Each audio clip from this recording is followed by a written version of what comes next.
The president is calling for schools to fully reopen this fall and threatening to pull funding for those who don't. Here's Education Secretary Betsy DeVos this morning. We know that children get the virus at a far lower rate than any other part of the population.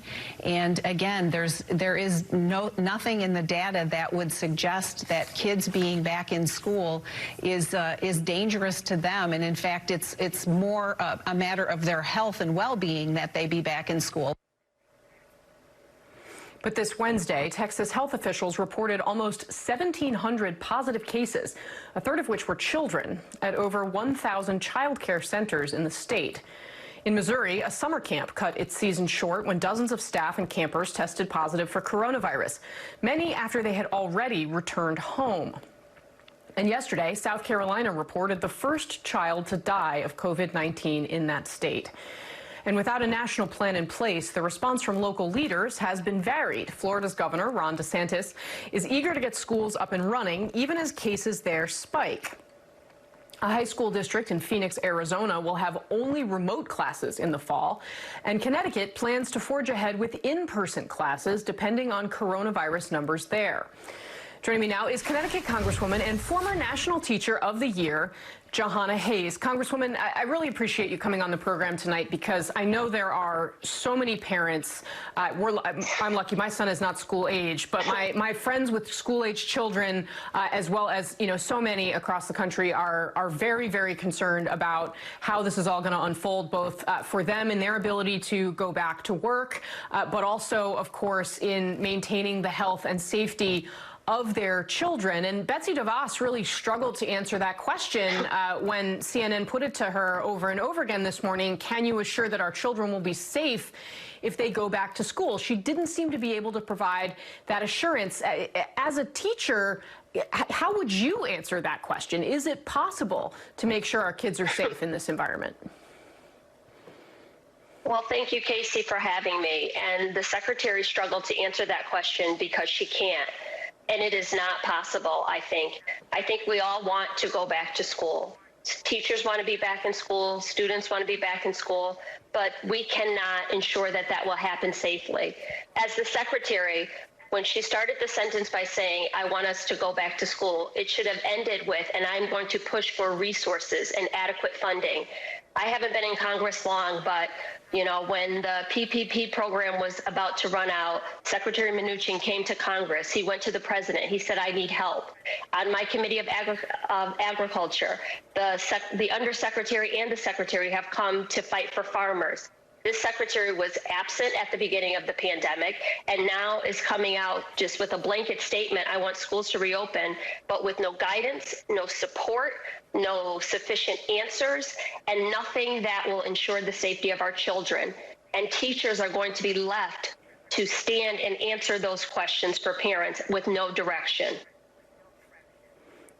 So to that very point, and Chuck Todd, my colleague on Meet the Press this morning, talked to the superintendent of the Miami-Dade school system, and one of the things he said was, well, we actually did get some help from Congress. The resources that we got in the CARES Act are what are allowing us to try to put our plan to reopen in place in a way that is safe for students.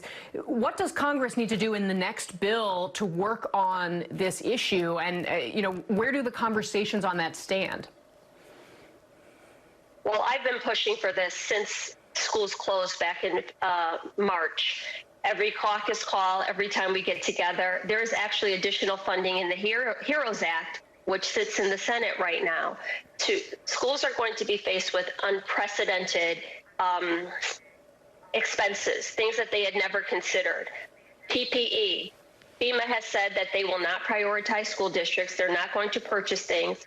If the president was serious about reopening schools, they would have taken the time to inject the resources and the funds to get professional development for teachers, to make sure that broadband access was up, to make sure that they keep talking about children are lonely and depressed, to make sure that we had trauma-informed counselors to meet children when they return, to make sure that teachers and faculty members felt safe going back into the building. But this idea that you just need to open and figure it out on your own, you can't lead from the back. I heard the secretary say this morning she's not a she's a non-medical professional and a non-physician. Well, she's also a non-educator, so I would expect her to defer to the people who know best and support them in any way that she could to help get our children back safely. This is an experiment, and I'm sorry if you can sense the frustration in my voice, but the fact that every other part of our economy, our country is phasing open slowly, and we're going to send our kids back without the data to support it, without the resources, without what they need. You know, we did a pilot for 3 months, and yes, it had kinks, yes, it didn't work, but if we were really serious, we would try to make sure that we've explored all options before saying, you're on your own, go back to school. Just briefly before I let you go, I mean, do you think Betsy DeVos is to blame for this failure? I don't know, absolutely not. I don't think she's to blame. I think there's a lack of leadership from the administration, because when schools closed back in March, this idea that children handle this virus differently, we don't even really know, because they haven't been together in a communal setting. And just like you said at the top of this segment, now that they are coming back together, we see all of these breakouts in daycare centers, in summer camps. But kids aren't the only ones in school. What I do think is a failure on the part of the secretary is that she is not advocating for students and teachers. She is not holding her title and her responsibility to speak on behalf of the hundreds of thousands, the millions of teachers and students that she's responsible for. And that's what any good secretary would be doing right now. All right, Congresswoman Jahana Hayes, thank you very much for adding such a valuable perspective to this conversation. We really appreciate it. During the 2008